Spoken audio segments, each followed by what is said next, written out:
열왕기상 3장 16절에서 28절까지 말씀입니다.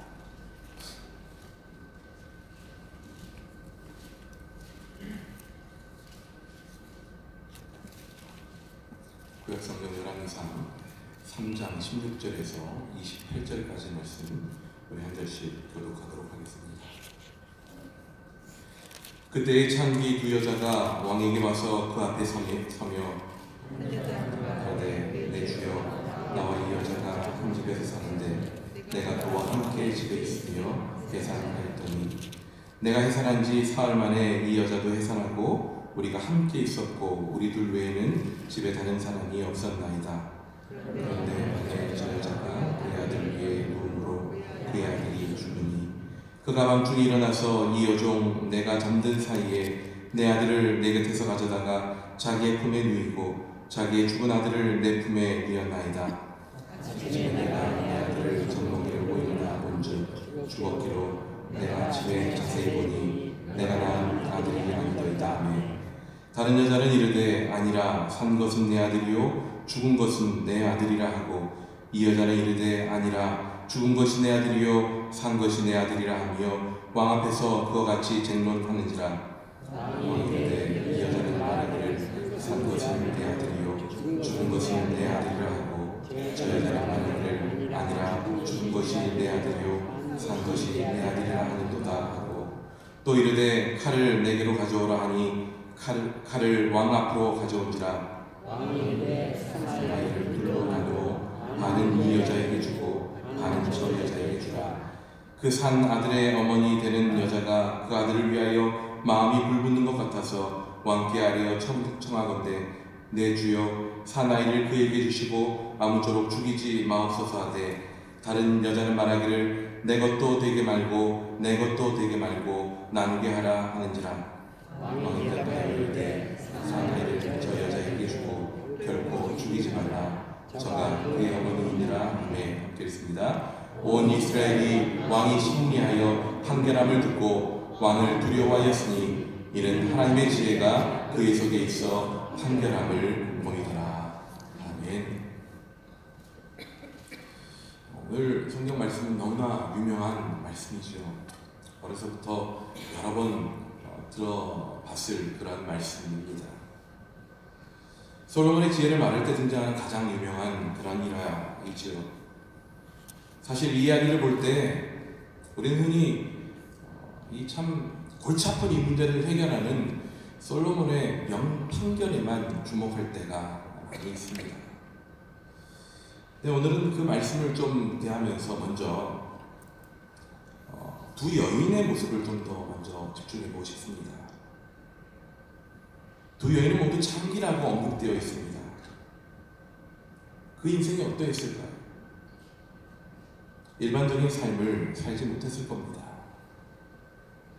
사람들의 편견과 싸울 수밖에 없는 그러한 하루하루였겠죠. 스스로의 신분에 대한 아픔이 있었을 겁니다. 누가 그러한 삶을 살기를 바라겠습니까? 분명히 말하지 못할 사연도 있을 것이고 그러한 인생 구석구석 아픔도 많았을 겁니다. 어쨌든 그러한 삶 속에 또 알게 모르게 열등감도 많았을 것이고 자격지심의 그런 마음들도 있었을 것입니다. 그런 두 여인에게 막 태어난 아기가 각각 하나씩 있었죠. 그런데 그만 한 여인의 아기가 죽는 일이 생기고 맙니다. 사고가 난 거죠. 더군다나 자기 자신의 실수로 인한 죽음으로 인해 스스로에 대한 자책감 또한 컸을 것입니다. 물론 아기의 죽음은 커다란 충격으로 그 아기의 엄마에게는 다가왔겠죠. 결국 그녀는 보다도 극단적인 선택을 하게 이릅니다. 며칠 차이로 아기를 낳은 또 한 여인이 잠든 사이에 자신의 죽은 아기를 그녀 옆에 누워놓고 살아있는 아기를 자기 곁으로 데리고 오죠. 아기의 죽음으로 인한 갑작스러운 충격, 슬픔, 아마도 그것으로 인한 행동이었을 거라 여겨집니다. 하지만 아기를 죽게 만든 과실을 덮기 위해 취한 행동이라고 보기에는 이렇게까지 극단적인 행동을 하게끔 했던 또 다른 원인이 있지 않을까라는 의문을 던지지 않을 수 없습니다. 솔로몬은 두 여인을 향해 누구도 내리지 못할 판결을 내리죠. 죽은 자신의 아기를 버리고 살아있는 다른 여인의 아기를 자기 아기라고 그렇게 우기기로 결정한 여인보다 훨씬 더 능가하고 엄청난 결정을 솔로몬은 내립니다. 잘 아시다시피 남겨진 그 살아있는 아기를 반으로 가르라는 것이죠. 무슨 말입니까? 결국 이 남겨진 아이마저도 죽이라는 것입니다. 당연히 그러한 결정 앞에 진짜 아기의 엄마는 반발할 수밖에 없었습니다.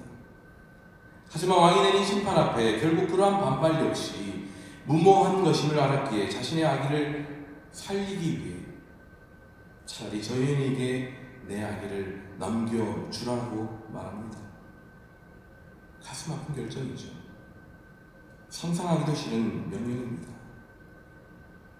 하지만 한편 친모로서 내릴 수밖에 없는 결정이겠구나라는 생각도 듭니다. 반면 아기를 훔쳐온 여인은 싸움이 나니 그냥 죽여버려라고 그렇게 속에서 말하고 있는 듯합니다. 그런 자신의 마음이 그대로 드러나고 있죠. 저희네 아이도 내 아이도 되게 하지 말고 그냥 죽이라라고 얘기합니다. 신고라면 절대로 얘기할 수 없는 그러한 말이겠죠. 여기서 본격적인 의문이 듭니다. 그럼 도대체 이 여인, 자기의 죽은 아이를 저쪽에 데려다 놓고 저쪽에 산 아이를 데리고 왔던 그 여인, 그 여인은 왜 다른 여인의 아기를 훔쳤을까요? 갑작스러운 사고와 아기를 잃어버린 그러한 충격에 벌인 소위 범죄이죠. 갑작스러운 사고로 인한 심각한 어떤 정신적인 트라우마가 잃어버린 아기를 대신할 또 다른 아기를 필요로 했었는지도 모르겠습니다. 하지만 곰곰이 그 이후에 일어난 일들을 보면 보다 더 본질적인 이유가 있지 않을까라는 의문을 떨칠 수가 없습니다. 정말 아기에 대한 간절함이 있다든지 잃어버린 아기를 대신할 그 아기가 정말 나에게 필요했다면 아기를 반으로 나눠서 가지라고 하는 그런 극단적인 판결을 내리는 솔로몬의 판결 앞에 그렇게 환영하며 그냥 그렇게 하세요라고 얘기하지는 않았을 것 같다는 생각이 들어서입니다. 무엇이 이었을까요? 추측해보건대 아이의 죽음에 대한 슬픔의 여파는 분명히 있겠지만 아기를 잃어버린 자신과 비교되는 터전에 있는 다른 한 여인, 자신과 비슷한 처지의 여인이요, 비슷한 어려움과 세상의 풍경 속에 살아가는 그 여인, 그녀의 품엔 아기가 있었지만 자신에게 더 이상 아기가 없다는 사실이 아마도 자신을 더 힘들게 만들었을 수도 있겠다라는 생각을 해보게 됩니다.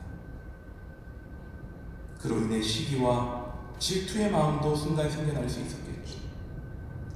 자신에게 주어졌던 아들은 창조였던 자신의 신분과 환경에 있어서 새롭게 주어진 희망이자 어느 누구도 무엇으로도 줄 수 없었던 아마 위로가 되었을 겁니다. 그런 아들을 잃어버린 그녀에게 그와 비슷한 신분의 환경 속에 다른 한 여인의 그 형편은 어찌 보면 자신을 더 힘들게 만들었을는지도 모르겠습니다.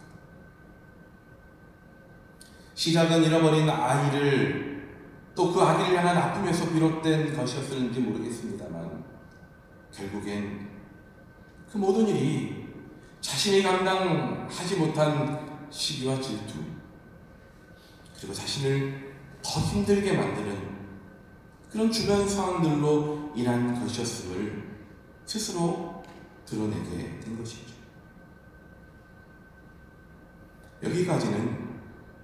여기까지 언급한 두 여인 사이의 이야기에 대한 해석은 어찌 보면 저 자신의 개인적인 해석에 불과할 수도 있습니다. 하지만 우리가 솔로몬의 명판결에 귀를 기울이는 순간 놓칠 수 있을 만한 이 두 여인의 마음, 그들의 아픔과 심리적인 변화, 그들의 내면을 누르는 인생의 트라우마, 적어도 그 여인들의 그런 상황도 주목해 볼 필요가 있겠다는 생각을 이 본문을 보면서 생각하게 되었습니다. 결코 기계적으로 판결을 내릴 수 없는 복잡스럽고 혼란스러운 그런 여러 요소들이 만들어낸 사건이라고 여겨지기 때문입니다.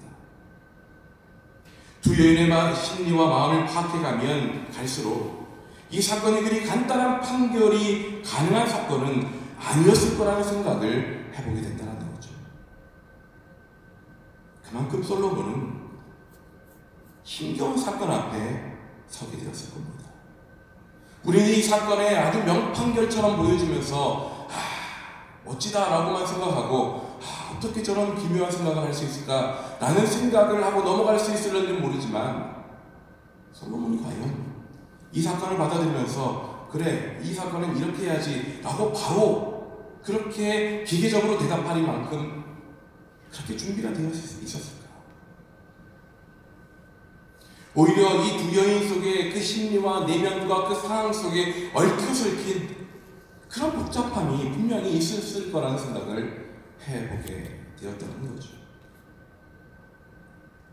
이야기가 이미 유명한 이야기로 전해져 왔고 솔로몬 하면 대표적인 이야기로 기억될 정도로 보편화되어 있는 그런 내용입니다만 이 말씀이 오늘날 우리 삶의 자리에 가져다주는 의미가 있다면 무엇일까 생각해보면 참 똑똑하다 라는 그런 정도의 메시지로는 우리에게 크게 다가오는 메시지가 아니더라는 거죠. 그럼 무엇일까? 이처럼 여러 가지 혼란스러운 주변 환경, 그리고 나 자신의 복잡한 심리와 나의 마음의 변화, 꼬리에 꼬리를 무는 삶의 자리를 살아가는 그런 어려움 속에 복잡하고 혼란스러운 삶을 살아가는 우리들에게 오늘도 뭔가 명쾌한 솔로몬의 이런 명판결 같은 것들을 기대하고 그런 것을 찾는 우리들에게 주는 분명한 메시지가 있을 것 같다는 생각을 해보며 이 본 말씀을 좀 더 깊이 있게 묵상해 보았습니다. 우리 삶 속의 혼란스러움, 이것은 그저 시끄럽고 분주함 때문만은 아닌 것입니다. 우리 삶이 혼란스럽게 여겨지고 정돈되지 않고 불안정하게 여겨지는 근본적인 이유는 우리 삶의 이야기에 대해 제대로 이해할 수 없고 받아들일 수 없는 것이 너무 많기 때문입니다. 뭔가가 좀 확실했으면 좋겠고 이유가 분명했으면 좋겠습니다. 그래서 우리가 행해야 될 방향과 선택이 분명했으면 좋겠습니다. 그래야 싸움도 없고 그래야 갈등도 없을 것 같기 때문이죠. 그래야 나의 어려움도 좀 덜 수 있을 것만 같습니다. 나의 자녀들도 탄탄대로를 걸을 것만 같습니다. 하지만 우리 앞에 놓인 삶은 외적으로나 내면적으로나 복잡합니다.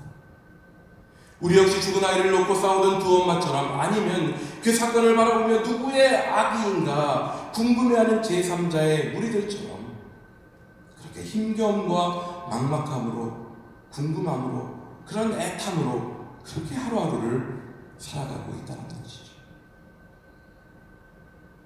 과연 이런 삶, 혼란스러움이 여전히 해결될 기미 없이 날로 더해져가는 우리의 삶 속에서 우리에게 필요한 것이 있다면 무엇일까 생각해보게 됩니다. 여러분, 솔로몬이 우여곡절 끝에 왕이 되지 않습니까? 왕이 된 후에 하나님께서는 꿈에 솔로몬을 만나주십니다. 그리고 솔로몬에게 내가 너에게 무엇을 주기를 바라느냐 물으시죠. 솔로몬에게는 절호의 찬스가 옵니다. 솔로몬은 고민했겠죠. 하지만 먼저 혼란스럽고 복잡하고 결코 홀로 감당할 수 없는 일들이 그의 눈앞에 몰려오기 시작합니다. 오늘 읽지 않았습니다만 앞부분 3장 7절과 8절에 이런 말씀이 있습니다. 나의 하나님 여호와여, 주께서 종으로 종의 아버지 다윗을 대신하여 왕이 되게 하였사오니 하지만 종은 작은 아이라 출입할 줄을 알지 못하고 주께서 택하신 백성 가운데 있나이다. 그들은 큰 백성이라 수요가 많아서 셀 수도 없고 기록할 수도 없사오니. 엄청난 그런 백성들이 눈앞에 다가옵니다. 자신으로서는 도무지 감당할 수 없을 것만 같은 그러한 사명이지. 여전히 부족한 투성인 자신은 물론이고 눈앞에 보이는 것들은 감당하기 힘든 현실들로 가득했습니다. 일종의 혼란스러움이 그의 앞에 성큼성큼 다가오는 거죠. 그리고 이렇게 대답합니다. 9절에서 이렇게 말씀하죠. 누가 주의 이 많은 백성을 재판할 수 있사오리이까? 듣는 마음을 종에게 주사 주의 백성을 재판하여 선악을 분별하게 하소서. 솔로몬은 그 혼란함을 극복할 수 있는, 이길 수 있도록 그렇게 하나님께 구합니다. 세번역에서는 그것을 지혜로운 마음이라고 표현합니다. 우리가 읽은 개역개정 번역에서는 듣는 마음이라고 표현되어 있죠. 영어는 조금 다르게 번역하고 있습니다. discerning heart라고 표현합니다. 분별하는 마음이죠. 분별의 영을 달라는 것입니다. 선악간에 분별할 수 있는 마음을 달라는 것입니다. 이 세 가지 모두가 의미 있는 표현이 되었습니다. 솔로몬은 자신 앞에 놓여있는 혼란스러움에 대해 분별할 수 있도록 하나님의 뜻을 듣게 해달라고 합니다. 그렇게 지혜를 가질 수 있기를 소원했던 것입니다. 하나님은 그러한 솔로몬의 마음을 기뻐하셨죠. 그리고 그 소원을 들어주십니다. 오늘 본문에서 두 여인 사이에서의 갈등이라는 혼란스러운 상황을 해결할 수 있었던 것도 바로 그에게 주신 이 지혜로 인해 가능했던 것입니다. 여러분, 세상 그냥 일반 서적 중에 이런 제목의 책이 있습니다. Goodbye, Mr. Solomon이라는 책이 있습니다. 이 책의 내용의 주된 내용이 뭔지 아십니까? 솔로몬은 이해할 수 없는 판관이다라고 얘기하는 거죠. 오늘날의 관점에서 재판관의 입장에서 본다면 말도 안 되는 방법을 썼다는 거예요. 그렇게 비판합니다. 다시 말해, 친구를 찾는 방식도 그렇게 하면 말이 안 된다는 거죠. 오늘날의 법조인으로서는 도무지 이해할 수 없는 그러한 모습이라는 것입니다. 두 여인 중에 친모를 구별하는 방법이 결국 그거밖에 없겠느냐는 것이죠. 오히려 여러 가지 주변에 탐문 수색도 하고 사람들의 이야기도 듣고 좀 과학적인 방법도 나름 그 당시의 방법에 맞춰서 할 수도 있었다는 것이죠.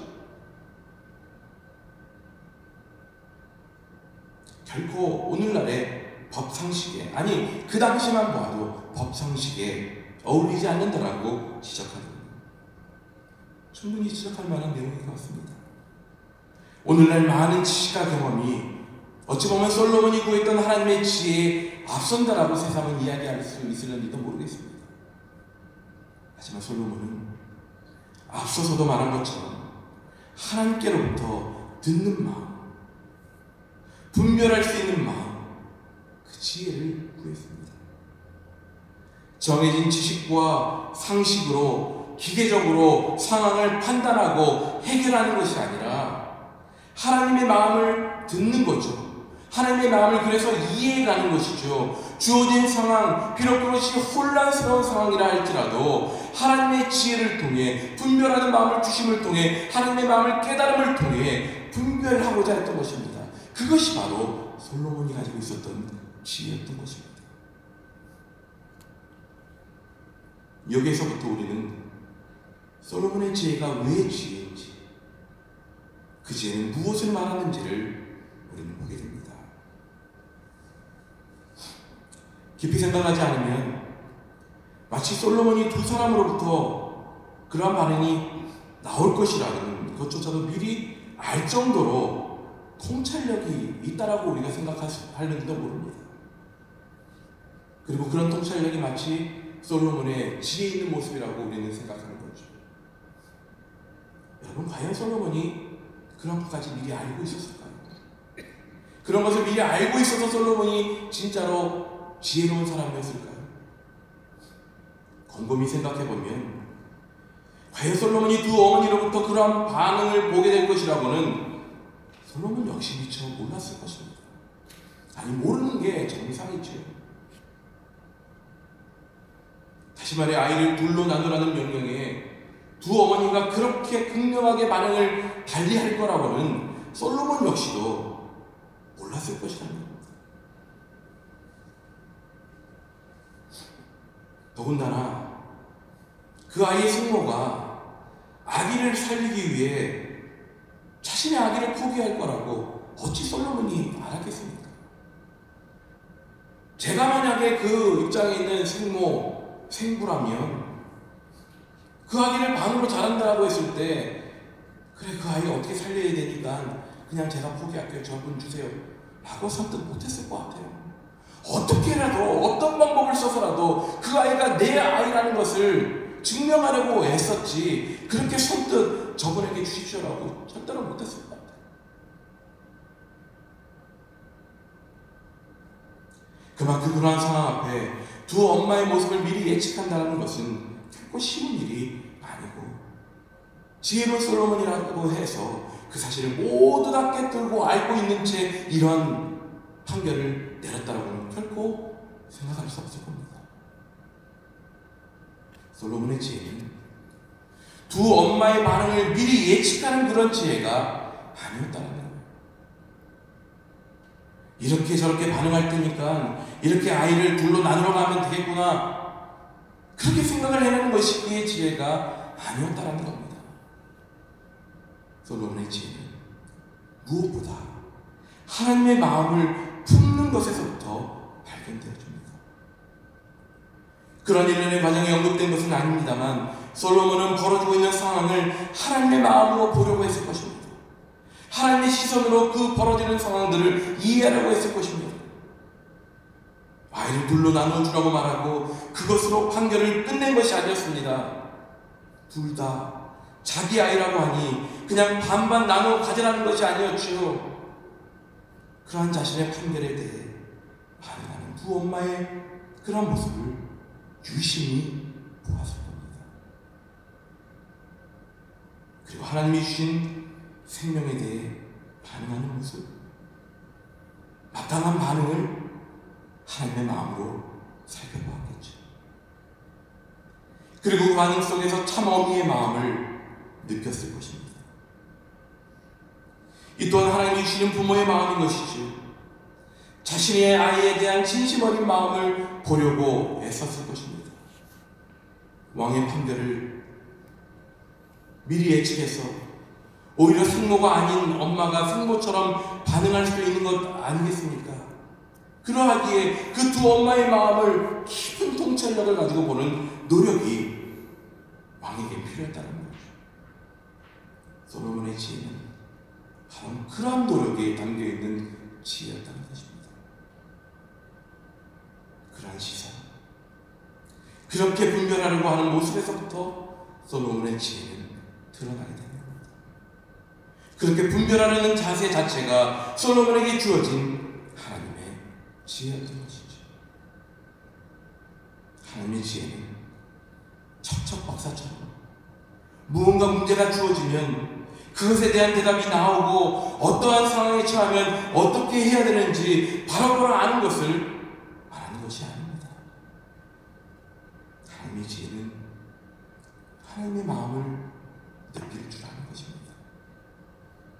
하나님의 지혜는 하나님의 시선과 최대한 맞추어 볼 줄 아는 모습입니다. 하나님의 지혜는 하나님이 중요하게 여기시는 것을 나도 중요하게 여길 줄 아는 것입니다.